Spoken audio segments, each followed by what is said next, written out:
ಮತ್ತೆ ಊರಿಗೆ ಹೋಗ್ಬೇಕು ನಾವು. ಹಾಗಾಗಿ ನನಗೆ ಸ್ವಲ್ಪ ಕೆಲಸಗಳಿದ್ದಾವೆ. ಮನೆಯಲ್ಲೆಲ್ಲ ಮುಗಿಸ್ಕೊಂಡು ಊಟ ಎಲ್ಲ ಮಾಡ್ಕೊಂಡು ಇವಾಗ ನಾವು ಡಿಮಾರ್ಟಿಗೆ ಹೋಗ್ತಾ ಇದ್ದೀವಿ. ಸ್ವಲ್ಪ ಐಟಮ್ಸ್ಗಳನ್ನ ತೊಗೊಂಡ್ಬರೋದಿತ್ತು. ಸೊ ಹಾಗಾಗಿ ಡಿಮಾರ್ಟು, ಅದಾದ ಮೇಲೆ ಸಲೂನ್ಗೆ ಹೋಗಬೇಕು, ಅದಾದಮೇಲೆ ಟೆಂಪಲ್ಗೆ ಹೋಗಬೇಕು ಅಂದ್ಕೊಂಡಿದ್ದೀನಿ.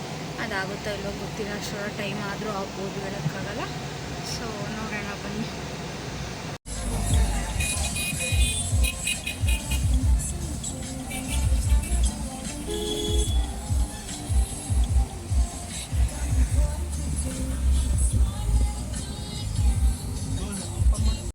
ಇದು ಯಾವ ಶಾಪ್ ಅಂದರೆ ಯೂಸ್ಡ್ ಕಂಪ್ಯೂಟರ್ಸ್, ಅಂದರೆ ನಮ್ಮ ಲ್ಯಾಂಗ್ವೇಜಲ್ಲಿ ಸೆಕೆಂಡ್ ಹ್ಯಾಂಡ್ ಕಂಪ್ಯೂಟರ್ಸ್ ಅಂತಾರಲ್ಲ ಅದು. ಇಲ್ಲಿ ಎಲ್ಲ ಥರ ವರ್ಷನ್ಸ್ನೂ ಇಟ್ಟಿದ್ದಾರೆ. ತುಂಬ ಚೆನ್ನಾಗಿದೆ. ಯಾರಿಗಾದರೂ ಬೇಕು ಅಂದರೆ ಹೋಗ್ಬಿಟ್ಟು ಚೆಕ್ಔಟ್ ಮಾಡ್ಕೋಬೋದು. ನಮ್ಮ ಕಸಿನ್ಗೆ ಒಬ್ಬರಿಗೆ ಬೇಕಿತ್ತು, ಹಾಗಾಗಿ ನಾವು ಕೂಡ ಹೋಗಿ ನೋಡ್ತಾ ಇದ್ದೀವಿ.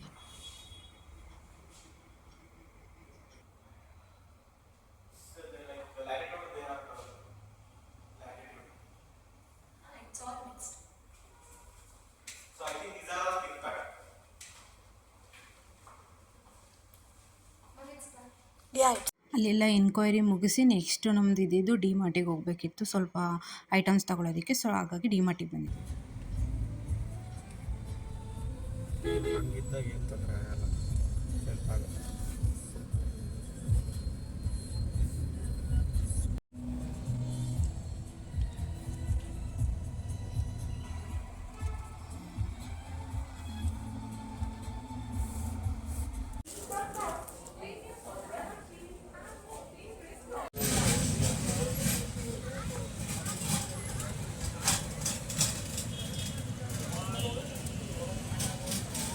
ಇವಾಗ ಡಿಮಾರ್ಟ್ ಹತ್ರನೂ ಪಿಜ್ಜಾ ಮಾಡ್ತಾ ಇದ್ದಾರೆ. 99 ರುಪೀಸಿಂದ ಸ್ಟಾರ್ಟ್ ಆಗುತ್ತೆ. ನಾವು ಟ್ರೈ ಮಾಡಿದ್ವಿ. ಒಂದು 4 ವೆರೈಟೀಸ್ ಏನೋ ಮಾಡ್ತಾರೆ, ಚೆನ್ನಾಗಿರುತ್ತೆ. ಟ್ರೈ ಮಾಡ್ಬೋದು ಒಂದು ಸಲ, ಮಾಡೋದಕ್ಕೇನು ಒಂದ್ಸಲ. ನೆಕ್ಸ್ಟ್ ಇದ್ದಿದ್ದು ನಾನು ಸಲೂನ್ಗೆ ಹೋಗಬೇಕು. ಸೊ ಹಾಗಾಗಿ ಸಲೂನ್ ಹತ್ರ ಬಂದಿದ್ದೀನಿ. ಹೇಮಂತ್ ನನ್ನನ್ನು ಡ್ರಾಪ್ ಮಾಡಿಬಿಟ್ಟು ಅವ್ನ ಮನೆಗೆ ಹೋದ. ನಮ್ಮ ಮನೆ ನಿಯರೇ ಇರೋದಿದ್ದು, ಹಾಗಾಗಿ ನಾನು ಒಬ್ಬಳೇ ಬಂದಿದ್ದೀನಿ. ಹೇರ್ ಸ್ವಲ್ಪ ಡಿಸಾಸ್ಟರ್ ಆಗಿಬಿಟ್ಟಿತ್ತು. ಸೊ ಹಾಗಾಗಿ ತುಂಬ ದಿನಗಳೇ ಆಗೋಗಿತ್ತು. ನಾನು ಸಲೂನಲ್ಲಿ ಸ್ಪಾ ಮಾಡಿಸಿ. ಸೊ ಹಾಗಾಗಿ ಸ್ಪಾ ಮಾಡಿಸ್ಕೊಂಡು ಬರೋಣ ಅಂತ ಹೋಗಿದ್ದೆ. ಯಾಕೆಂದರೆ ನಮ್ಮ ಅಣ್ಣನ ಮದುವೆಗೆ ಹೋಗ್ತಿದ್ದೀನಿ ಅಂತ ಹೇಳಿದ್ನಲ್ಲ, ಹಾಗಾಗಿ ಸ್ವಲ್ಪ ಚೆನ್ನಾಗಿ ಕಾಣಿಸುತ್ತೆ ಅಂತ ಸ್ಪಾ ಮಾಡಿಸ್ತಾ ಇದ್ದೀನಿ.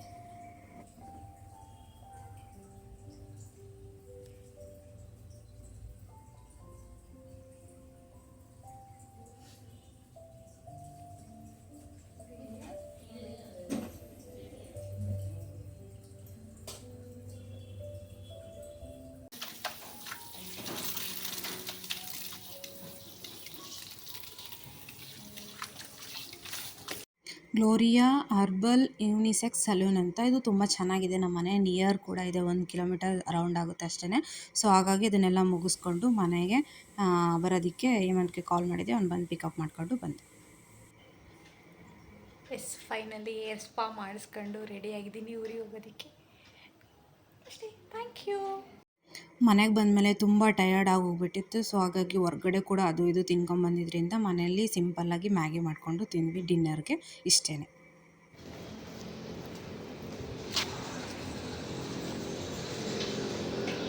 ನಮಗೆ ಮಾರ್ನಿಂಗು 8:45ಗೆ ಟ್ರೈನ್ ಇತ್ತು. ಸೊ ಹಾಗಾಗಿ ನಾವು ಮನೇನ 6:30ಗೆ ಬಿಟ್ಟಿದ್ವಿ. ರೀಚ್ ಆಗೋದ್ರೊಳಗೆ 8 o'clock ಆಗಿತ್ತು. ಬ್ರೇಕ್ಫಾಸ್ಟ್ ಕೂಡ ಅಲ್ಲೇ ಮುಗಿಸ್ಕೊಂಡು ಟ್ರೈನ್ ಹತ್ತಿದ್ವಿ.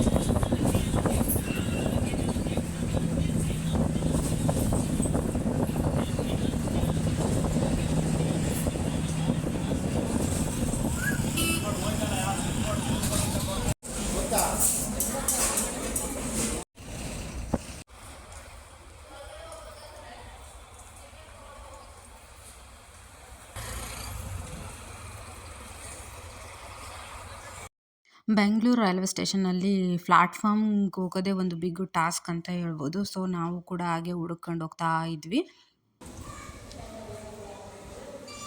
ಇದರಲ್ಲಿ ಹಂಗೆ ಫ್ರಂಟ್ ಕ್ಯಾಮ್ರಾ ಮಾಡ್ಕೊಳ್ಳೋದು ಹೆಂಗೆ ಬರಲ್ಲ ಅಲ್ಲ. ಟ್ರೈನ್ ಕೂಡ ಬಂತು, ನಾವು ಕೂಡ ಹತ್ತಿ ಆಲ್ರೆಡಿ ಜರ್ನಿ ಕೂಡ ಸ್ಟಾರ್ಟ್ ಆಯಿತು.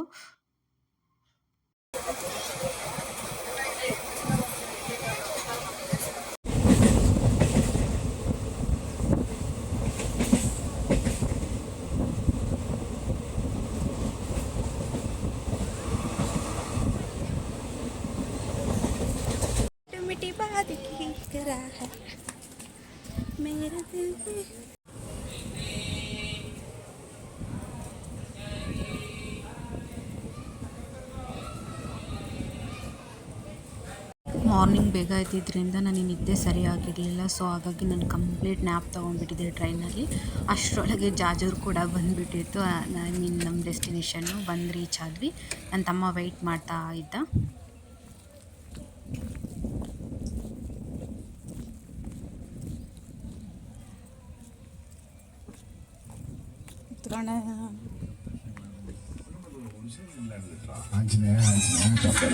ನನಗೆ ಇಷ್ಟು ಕಾಲ ಅಲ್ಲ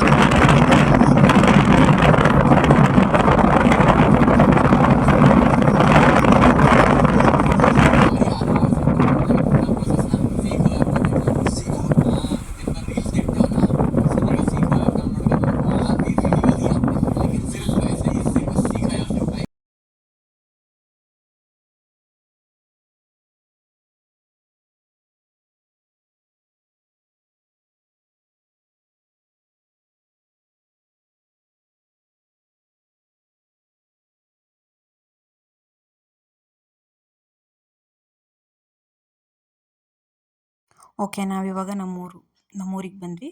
ಸೊ ನಮ್ಮ ಮನೆಯೂ ಬಂತು. ಎಂಟ್ರೆನ್ಸಲ್ಲೇ ಇದೆ ನಮ್ಮ ಮನೆ.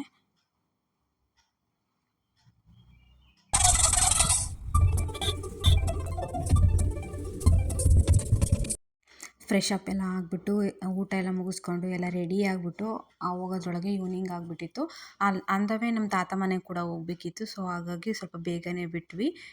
ರೀಚ್ ಆಗೋದ್ರೊಳಗೆ 7 ಆಗಿತ್ತು. ಇದು ನಾವು ಓದಿದ್ದಂಥ ಸ್ಕೂಲು, ಚೈಲ್ಡ್ಹುಡ್ ಮೆಮೊರೀಸ್ ಅದು.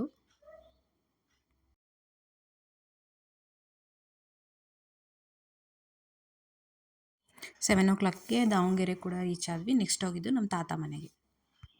ನನಗಿನ್ನೂ ಅಷ್ಟು ಕಂಫರ್ಟಬಲ್ ಆಗಿಲ್ಲ ಡೈರೆಕ್ಟಾಗಿ ವೀಡಿಯೋ ಮಾಡ್ಕೊಳ್ಳೋದಕ್ಕೆ. ಸೊ ಹಾಗಾಗಿ ಒಂದೊಂದೇ ಕ್ಲಿಪ್ಸ್ನ ಆ್ಯಡ್ ಮಾಡಿರ್ತೀನಿ.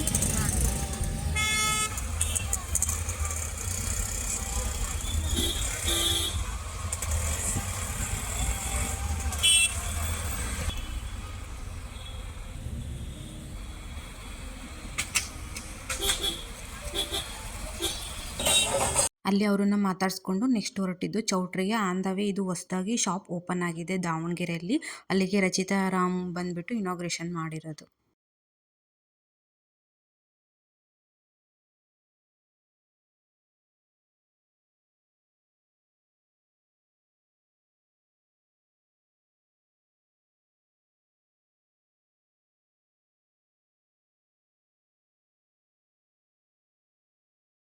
ಚೌಟ್ರಿ ಇದ್ದಿದ್ದು ದೇವರಾಜ ಅರಸ್ ಬಡಾವಣೆ ದಾವಣಗೆರೆಯಲ್ಲಿ. ನಾವು ಹೋಗಿರೋದು ದಾವಣಗೆರೆಯಲ್ಲಿ ಮದುವೆಗೆ.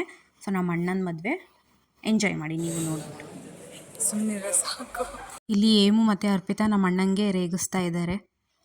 ನಾವಿವಾಗ ಬಂದಿರೋದು RK ರೆಸಿಡೆನ್ಸಿ ಅಂತ ಸ್ಟೇ ಆಗೋದಕ್ಕೆ. ಯಾಕಂದರೆ ಚೌಟ್ರಿಲಿ ರೂಮು ನಮಗೆ ಕಂಫರ್ಟಬಲ್ ಆಗಿರಲಿಲ್ಲ. ಸೊ ಹಾಗಾಗಿ ಅದೆಲ್ಲ ಫಂಕ್ಷನ್ ಮುಗಿಸ್ಕೊಂಡು ಇವಾಗ ನಾವು ನಿದ್ದೆ ಮಾಡಬೇಕು. ಇವತ್ತು ಬೆಳಗ್ಗೆ ಕೂಡ ನಮಗೆ ನಿದ್ದೆ ಸರಿಯಾಗಿಲ್ಲ. ಹಾಗಾಗಿ ಇವತ್ತು ನಿದ್ದೆ ಮಾಡಬೇಕು. ಬಂದು ನೋಡ್ಕೋತಿ ಇವಳೊಬ್ಳು ನಮ್ಮ ಹಿಂದೆ ಬೆನ್ನತ್ತು ಬಿಟ್ಟಾಳೆ, ಬಿಡ್ತಾನೆ ಇಲ್ಲ. ಇವಳು ಬಂದಿದ್ದಾಳೆ.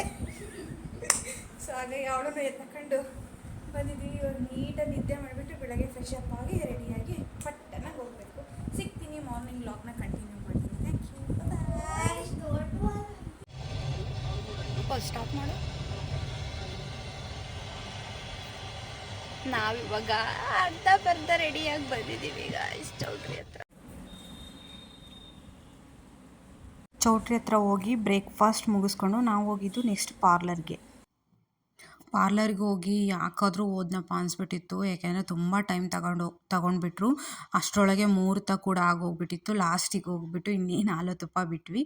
ಅದು ಮದುವೆ ಎಲ್ಲ ಮುಗಿಸ್ಕೊಂಡು ನೆಕ್ಸ್ಟ್ ಹೋಗಿದ್ದು ನನ್ನ ಫ್ರೆಂಡ್ ಮನೆಗೆ. ತುಂಬ ದಿನಗಳಾದ್ಮೇಲೆ ಸಿಕ್ಕಿದ್ಲು ಇವಳು ನನಗೆ ಅವತ್ತು ಸಿಕ್ಕಿದ್ದು ಅನ್ಎಕ್ಸ್ಪೆಕ್ಟೆಡ್ ಆಗಿ. ಯಾಕೆಂದರೆ ಗೊತ್ತೇ ಇಲ್ಲ. ನಮ್ಮ ಅತ್ತಿಗೆ ಇದ್ದಾರಲ್ಲ, ಮದುವೆ ಆದ್ರಲ್ಲ, ಅವ್ರ ಮನೆ ಪಕ್ಕ ಅವ್ರ ಚಿಕ್ಕಮ್ಮ ಇದ್ದಾರಂತೆ. ಸೊ ಹಾಗಾಗಿ ಅವ್ರು ಇನ್ವೈಟ್ ಮಾಡಿದ್ರಂತೆ. ಅವ್ರ ಮನೆಗೆ ಹೋಗಿ ತುಂಬ ಖುಷಿ ಆಯಿತು. ತುಂಬ ಚೆನ್ನಾಗಿದೆ ಮಾಡಿದರು. ಇವಳು ಕೂಡ ಅಷ್ಟೇ. ತುಂಬ ಚೈಲ್ಡ್ಹುಡ್ ಮೆಮೊರೀಸ್ ಎಲ್ಲ ರೀಕಾಲ್ ಆಗ್ತಾ ಇತ್ತು. ಚೆನ್ನಾಗಿ ಟೈಮ್ನೆಲ್ಲ ಸ್ಪೆಂಡ್ ಮಾಡಿಬಿಟ್ಟು ನಾವು ನೆಕ್ಸ್ಟ್ ರೈಲ್ವೆ ಸ್ಟೇಷನ್ ಹತ್ರ ಬಂದ್ವಿ. ಏಕೆಂದರೆ ನಮ್ಮದು ಜನಶತಾಬ್ದಿ 4:20ಗೆ ತೋರಿಸ್ತಾ ಇತ್ತು. ಸೊ ಹಾಗಾಗಿ ಸ್ವಲ್ಪ ಅರ್ಲಿನೇ ಬಿಟ್ಟಿದ್ವಿ. ಆ್ಯಂಡ್ ದೆನ್ ನನ್ನ ಫ್ರೆಂಡ್ ಹಸ್ಬೆಂಡ್ ಕೂಡ ಬೆಂಗಳೂರಿಗೆ ಬರ್ತಿದ್ರು ನಮ್ಮ ಜೊತೆನೇ. ಸೊ ಅವ್ರು ಕೂಡ ಅದೇ ಟ್ರೈನ್ ಬುಕ್ ಮಾಡಿದರು. ಇಬ್ಬರು ನನ್ನ ತಮ್ಮ ಇಬ್ಬರಿಗೂ ಡ್ರಾಪ್ ಮಾಡಿಬಿಟ್ಟು ಹೋದ ಅವನು.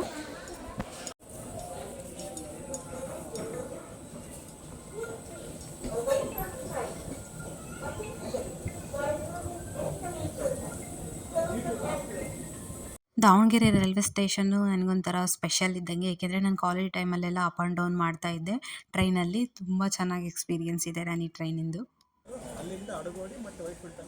ಇಲ್ಲಿ ಹೇಮು ಹಾಗೆ ನನ್ನ ಫ್ರೆಂಡ್ ಹಸ್ಬೆಂಡು ಡಿಸ್ಕಷನ್ ಮಾಡ್ತಾಯಿದ್ರು ಏನೋ, ನಾನು ಹಾಗೆ ವೀಡಿಯೋ ಮಾಡ್ಕೊಂಡು ಬೆಂಗಳೂರು ರೀಚ್ ಆಗೋದ್ರೊಳಗೆ 8:30 ಆಗಿತ್ತು. 8:30ಯಿಂದ ಮನೆ ಬರೋದ್ರೊಳಗೆ 9:45. ಹೊರಗಡೆನೇ ಡಿನ್ನರ್ ಎಲ್ಲ ಮುಗಿಸ್ಕೊಂಡು ಹೇಮಂತ್ ಒಬ್ಬನೇ ಡಿನ್ನರ್ ಮಾಡಿದ್ದು. ನನಗೆ ಬೇಕಾಗಿರಲಿಲ್ಲ, ನಾನು ಕಂಪ್ಲೀಟ್ ಲಿಕ್ವಿಡಲ್ಲೇ ಇದೆ, ಏಕೆಂದರೆ ನನಗೆಲ್ಲೂ ಊಟ ಸರಿ ಹೋಗಿರಲಿಲ್ಲ. ಹಾಗಾಗಿ ಸಿಗ್ತೀನಿ ನೆಕ್ಸ್ಟ್ ವ್ಲಾಗಲ್ಲಿ. Until then keep watching. Bye. ಯಾರೆಲ್ಲ ವೀಡಿಯೋಸ್ ನೋಡ್ತಿದ್ದೀರಾ ದಯವಿಟ್ಟು ಸಬ್ಸ್ಕ್ರೈಬ್ ಮಾಡಿಕೊಂಡು ವೀಡಿಯೋಸ್ ನೋಡಿ. ಬಾಯ್.